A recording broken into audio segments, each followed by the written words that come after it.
তোমরা জানো আমি সবসময় অ্যানিমেশন সিনেমা এক্সপ্লেন করি, কিন্তু ইন্দোনেশিয়ার এই রোমান্টিক মুভি দেখার পর নিজের সিদ্ধান্ত চেঞ্জ করতে বাধ্য হলো। সিনেমাটি সম্পূর্ণ একটি সত্য ঘটনা থেকে নির্মিত। আমরা সবসময় পশ্চিমাদের নোংরা সিনেমাতেই মাতিয়ে থাকি, কিন্তু এই সিনেমা দেখার পর ধ্যান ধারণা পুরোটাই চেঞ্জ হয়ে যাবে। আসলে ইসলাম যে কতটা সুন্দর সেটা বুঝতে পারবেন। সবচেয়ে বড় কথা, এই সিনেমা লাস্টে যে টুইস্ট লুকিয়ে আছে তা সত্যি অসাধারণ। তাহলে চলুন কথা না বাড়িয়ে মূল গল্পে যাওয়া যাক। সিনেমার শুরুতে আমরা শুনতে পাই আজানের ধ্বনি ভেসে আসছে, হাইয়া আলাস সালাহ। আর অন্যদিকে আমরা দেখতে পাই তরুণ তরুণীরা নাচ গানের পাশাপাশি নেশায় মাতাল হয়ে আছে। আর এই নাইট ক্লাবে আমাদের গল্পের মূল নায়িকা নাজিরা নামক একটি মেয়েকে দেখতে পাই। সেই ভীষণ হতাশাগ্রস্ত। অ্যালকোহলের অন্যতম সাইড এফেক্ট হলো তুমি হতাশাগ্রস্ত থাকবে, যে কোনো নর্মাল কিছু তোমার কাছে অনেক বেশি সিরিয়াস মনে হবে। এক কথায় তোমার মাথা কন্ট্রোলের বাইরে চলে যাবে। তারপর সেখানে আমরা বুঝতে পারি নাজিরা ছোটবেলায় তার বাবাকে হারিয়েছে, এমনকি তার বাবার সাথে কাটানোর স্মৃতিগুলো মনে করতে থাকে। সে ওয়াশরুমের লুকিং গ্লাস ভেঙে ফেলে এবং গ্লাসের একটি অংশ দিয়ে তার হাতের রক কেটে দেয়। আসলে এটি অ্যালকোহলের একটি সাইড ইফেক্ট। আর তারপর তাকে হাসপাতালে ভর্তি করা হয় এবং খবর পেয়ে নাজিরার বড় বোন সালমা তাকে দেখতে আসে। সালমা তাকে দেখে অবাক হয়ে যায়। সে বলতে লাগে, আমাদের ফ্যামিলির মেয়ে হয়ে তুই এমন কাজ করতে পারলে? ভবিষ্যতে তোর জীবনে আরও অনেক চ্যালেঞ্জ আসবে, সেগুলোকে তুই ধৈর্য সহকারে প্রতিহত করতে হবে। এছাড়াও তাকে কিছু উপদেশ বাণী দিয়ে বাড়িতে নিয়ে আসে। এরপর নাজিরার মা নাজিরাকে সুস্থ অবস্থায় দেখে আনন্দে কেঁদে ফেলে। আসলে নাজিরা একটা সময় ইসলামের সব নিয়মকানুন মেনে চলত, কিন্তু সেই যে স্কুলে পড়তো সেখানে একটা মেয়েকে চুরি করতে দেখে। এরপর সেটা স্কুলের প্রিন্সিপালকে বললে উল্টো তার উপর দোষ চাপানো হয় এবং তাকে শাস্তির মুখোমুখি হতে হয়। কিন্তু তার মনের যে জিনিসটা সবচেয়ে বেশি আঘাত করে তা হলো সেই স্কুলটা মাদ্রাসা টাইপের ছিল, যেখানে ইসলাম চর্চা করা হতো। আর মাদ্রাসা এই ধরনের অনিয়ম দেখে ইসলামের প্রতি তার একটা অনীহা সৃষ্টি হয়। আর যে মেয়েটি চুরি করেছে সেই স্কুলের সভাপতির মেয়ে, তাই সে ভাবতে থাকে ইসলামকে যার যার কাজে সে ব্যবহার করছে। আর একই চিন্তাধারা ছিল তার বান্ধবী নিকিও। তারপর তারা দুজন একসাথে হিজাব ও ইসলাম ছেড়ে দেয় এবং বিভিন্ন হারাম কাজে লিপ্ত হয়ে যায়। যাই হোক, মূল গল্পে ফিরে যায়। হাসপাতাল থেকে সুস্থ হয়ে বাসা আসার পর নাজিরা তার বাবাকে খুব মিস করতে থাকে। আসলে নাজিরা তার বাবাকে খুব ভালোবাসত। তারপর সে রুমে এসে তার বাবার দেওয়া কিছু উপদেশের কথা স্মরণ করতে থাকে। সাথে সাথে তার খারাপ বান্ধবীদের সাথে থাকা ছবিগুলো ছিঁড়ে আলাদা করতে থাকে। আর এর পরের দিন আমরা দেখতে পাই নাজিরার পরিবারের সবাই যখন খাবার খাচ্ছিল সেই সময় নাজিরা হিজাব পরে হঠাৎ তাদের সামনে আসে। আর সবাই নাজিরার এই পরিবর্তন দেখে অনেক খুশি হয়ে যায় এবং সবাই নাজিরাকে বুকে আগলে নেয়। তারপর নাজিরা তার বোনকে বলে তাকে গাইড দেওয়ার জন্য। তখন তার বোন খুশি হয়ে বলে, অবশ্যই গাইড করব, তুই আমার দেওয়া সব কথা শুনতে হবে। আর নাজিরা এক কথায় রাজি হয়ে যায়। আর প্রথম পদক্ষেপ হিসেবে নাজিরার বোন নাজিরাকে বলে তার সকল খারাপ বন্ধুদের বাদ দিতে হবে। আর তারপর তার বেস্ট ফ্রেন্ড নিকি, যে তার সব খারাপ কাজের সঙ্গী ছিল, সে ফোন দেয়। কিন্তু নাজিরা তাকে ইগনোর করা শুরু করে দেয়। আর দ্বিতীয় পদক্ষেপ হিসেবে তার বড় বোন তাকে নিয়মিত কোরআন পড়ার উপদেশ দেয় এবং কোরআনের বিভিন্ন তাফসিরগুলোতে অংশ নেওয়ার জন্য উৎসাহ দেয়। আর তারপর নাজিরাকে নিয়ে তার বড় বোন মসজিদে যায়। সেখানে গিয়ে নাজিরা তার ছোটবেলার বান্ধবীকে খুঁজে পায়। সেও সেখানে তাফসির শুনতে এসেছে। এরপর নাজিরার বড় বোন নাজিরাকে বলে, তুমি সবসময় তোমার এই বান্ধবীর সাথে সময় কাটাবে। তারপর বয়ান শুরু হয় এবং সবাই ওস্তাদের বয়ান মনোযোগ দিয়ে শুনতে থাকে। কিন্তু এই ওস্তাদ ইসলামের কঠিন বিষয়গুলো নিয়ে আলোচনা করছে, যেমন কারা কারা জাহান্নামে যাবে, কোন অপরাধ করলে কি শাস্তি হবে। আর সেগুলো শুনে নাজিরা আরো হতাশ হয়ে যায়। তবে নর্মালি ওস্তাদের উচিত ছিল ইসলামের সুন্দর বিষয়গুলো নিয়ে আলোচনা করা, বিশেষ করে নাজিরার জন্য। নাজিরা যেহেতু প্রথমবার এসেছে। আল্লাহর রহমত, দয়া, কেউ কোনো খারাপ পথ থেকে ভালো পথে আসলে আল্লাহ খুশি হয়, সেই বিষয়গুলো আলোচনা করা দরকার ছিল। এরপর নাজিরার ভাই বোনরা মিলে নতুন ওস্তাদের খোঁজ করা শুরু করে দেয়। তো খুঁজতে খুঁজতে তারা আমির নামে এক ওস্তাদের খোঁজ পায়, যে অনেক শিক্ষিত ছিল এবং জার্মান থেকে পড়াশোনা করে এসেছে, যেমন আমাদের দেশে মিজানুর রহমান আজহারের মতো, যার ওয়াজ শোনার জন্য পুরুষ মহিলারা সবসময় আগ্রহ নিয়ে বসে থাকে। শ্রুতি মধুর কণ্ঠ আর দেখতেও মাশাআল্লাহ। আর আমাদের গল্পের মূল নায়ক হচ্ছে এই আমির নামক ওস্তাদ। তো সবাই মিলে তার কাছে ইসলামের বয়ান শুনতে যায়। আর ওস্তাদ বলছিল, আমাদের জীবনে আমরা যা কিছু দেখছি কোনো কিছুই স্থায়ী নয়, সবকিছুই ক্ষণস্থায়ী এক আল্লাহ ছাড়া। আর এই জন্যই মৃত্যুকে ভয় করার কিছু নেই। মৃত্যু হচ্ছে এক অনন্তকালের জীবনের যাত্রা শুধুমাত্র। আর এই দুনিয়াতে যদি আমরা ভালো কিছু করি, সৎ পথে চলি, তাহলে এই দুনিয়াতে আমরা সুখে থাকবো তো অবশ্যই, মৃত্যুর পর অনন্ত জীবনে আমরা শান্তিতে থাকবো। এই ধরনের কথা শুনে নাজিরা মুগ্ধ হয়ে যায় এবং তার কাছে অনেক ভালো লাগে এবং সে তার বোনকে বলে, আমি সবসময় এখানে আসবো। তো যাওয়ার সময় সে দেখতে পায় তার বন্ধু আবুলের সাথে ওস্তাদ আমিরের অনেক ভালো সম্পর্ক, আর সেখানে ওস্তাদ আমিরের সাথে নাজিরার পরিচয় হয় এবং তারপর থেকে সবসময় ওস্তাদ আমিরের কাছে নাজিরা বয়ান শুনতে আসে। নাজিরার জীবনে আস্তে আস্তে পরিবর্তন আসতে শুরু করে দেয়। সে এখন মাকে সব কাজে সহযোগিতা করে আর ভোরে ঘুম থেকে উঠে, যেখানে আগে ভোরে ঘুমাতে যেত। একদিন সে রান্নাঘরে কাজ করা অবস্থায় তার আগের বান্ধবীর নিকি আসে। সে নাজিরাকে দেখে অবাক হয়ে গেল। সে বলে, তুই এগুলো কি ড্রেস পরিস আর আমার ফোন ধরিস না কেন? এই কথা বলে নাজিরার হিজাব টেনে খুলতে চায় আর নাজিরা কোনোরকম নিজেকে ছাড়িয়ে নেয়। এরপর সিন চেঞ্জ হয়। প্রতিদিনের মতো নাজিরা বয়ান শুনতে যায়। সেদিন ওস্তাদ আমির নাজিরার বন্ধুর মাধ্যমে নাজিরাকে বলে, আমি কি আপনার মায়ের নাম্বার পেতে পারি? আপনার অগ্রগতির ব্যাপারে, তাছাড়া আরও কিছু ব্যাপারে আপনার মায়ের সাথে কথা বলতে চাচ্ছি। আর এই কথা শুনে নাজিরা নাম্বার দিয়ে দেয়। কিন্তু বাসা আসার পর নাজিরা জানতে পারে ওস্তাদ আমির তাকে বিয়ের প্রস্তাব দিয়েছে এবং সবাই নাজিরার মতামতের জন্য অপেক্ষা করছে। এই কথা শুনে নাজিরা লজ্জায় পড়ে যায়। হঠাৎ করে সে কি বলবে ভেবে পাচ্ছিল না। পরে নাজিরার বোন কান্না করতে করতে নাজিরাকে বলে, হয়তো তোর বিয়ের করার যথেষ্ট বয়স হয়নি, কিন্তু আমিরের মতো একটি ছেলে পাওয়া ভাগ্যের ব্যাপার। এখন তুই যেটা ভালো মনে করিস, তোর সিদ্ধান্ত মানে আমাদের সিদ্ধান্ত। এই কথা শুনে নাজিরা সারা রাত বিষয়টি নিয়ে ভাবল। সে নিজে দ্বিধাদ্বন্দ্বের মধ্যে ছিল, ওস্তাদ আমির যদি তার অতীতের কথা শুনতে পারে পরে কি হবে।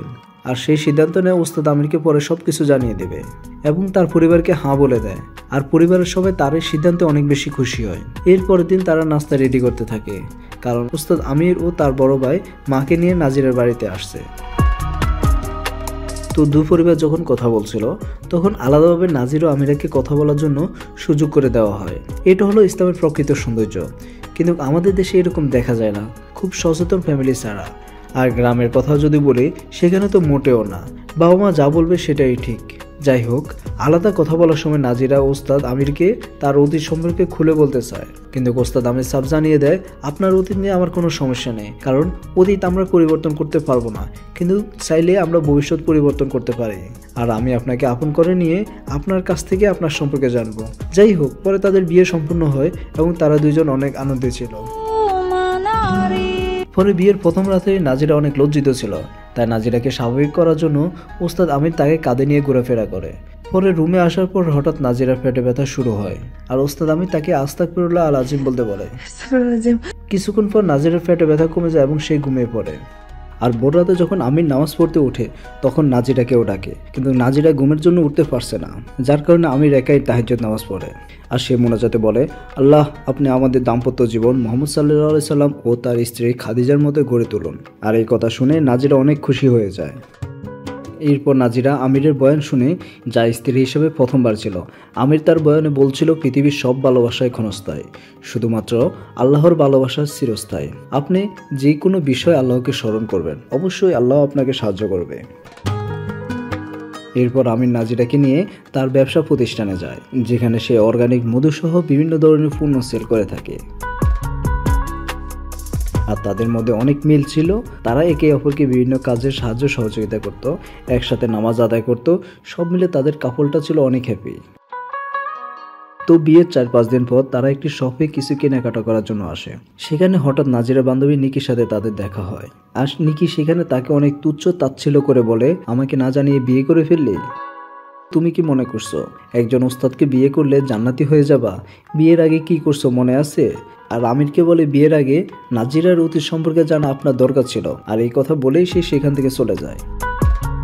এরপর নাজিরা বাড়িতে আসার পথে অনেক ভেঙে পড়ে আর সে বুঝতে পারছে না এখন কি করবে। আর সে এক প্রকার জোর করে ওস্তাদ আমিরকে অতীতে যত পাপ করেছে সবকিছু খুলে বলে।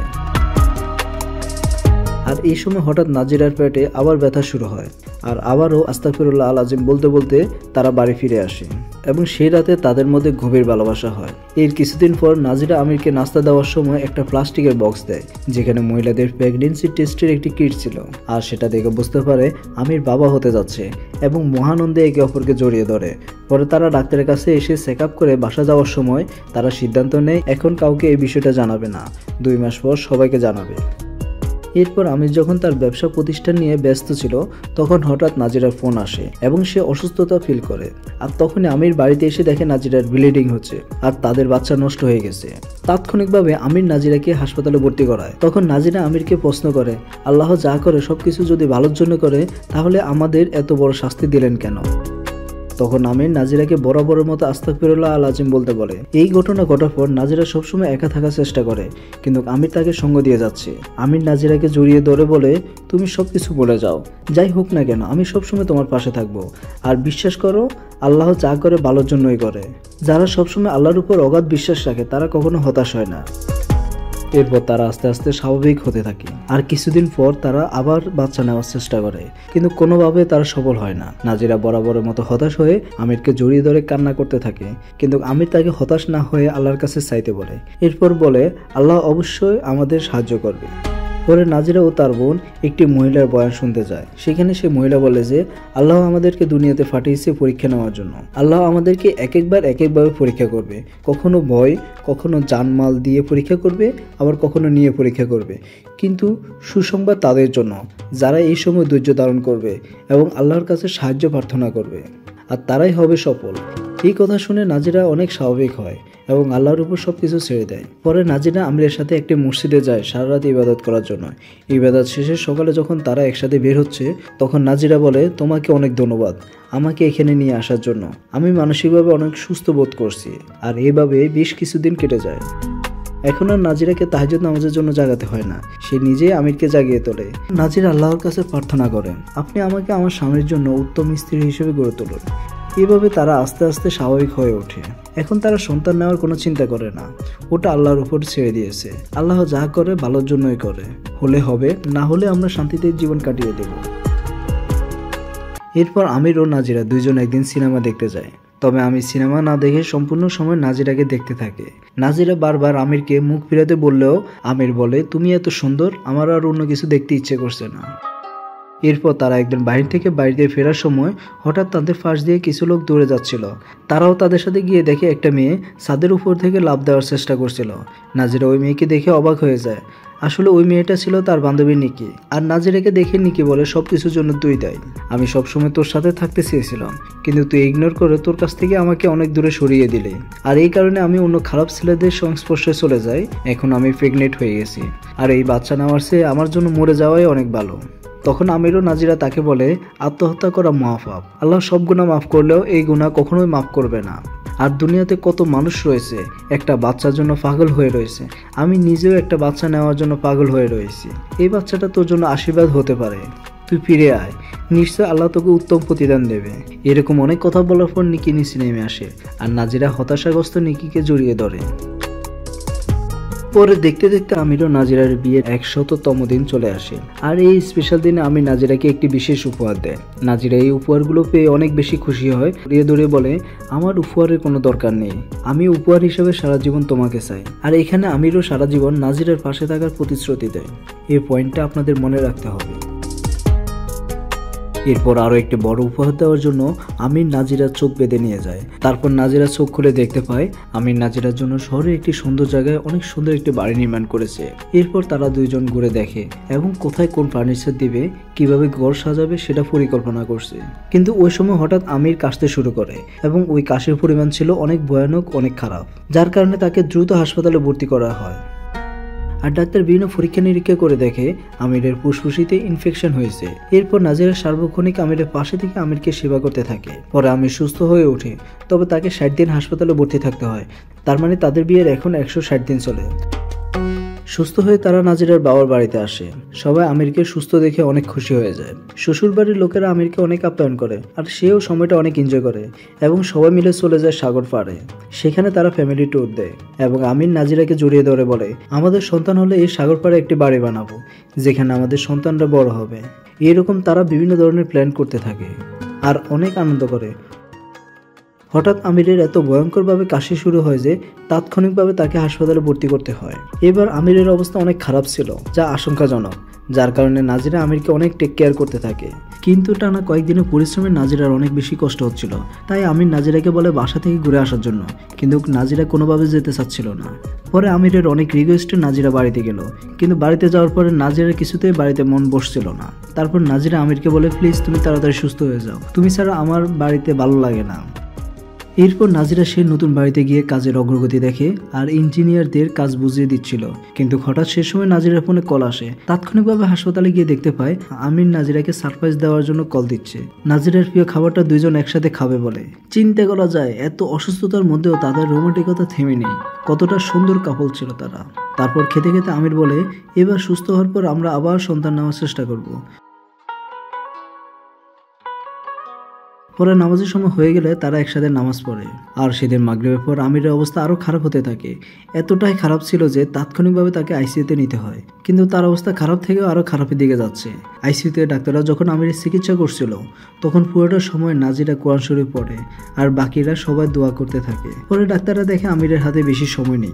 আর ডাক্তার বলে, আপনারা কেউ একজন গিয়ে আমিরের সাথে দেখা করে আসতে পারেন, তবে সময় খুব একটা বেশি নেই। আর তখন সবাই নাজিরাকে বলে দেখে আসার জন্য। সবার সম্মতি কমে নাজিরা যায় দেখা করার জন্য। বিশ্বাস করেন আইসিইউর ভিতরের এই দৃশ্য দেখে আপনার চোখের পানি ধরে রাখতে পারবেন না। এত সুন্দর একটা কাপল এইভাবে শেষ হয়ে যাবে।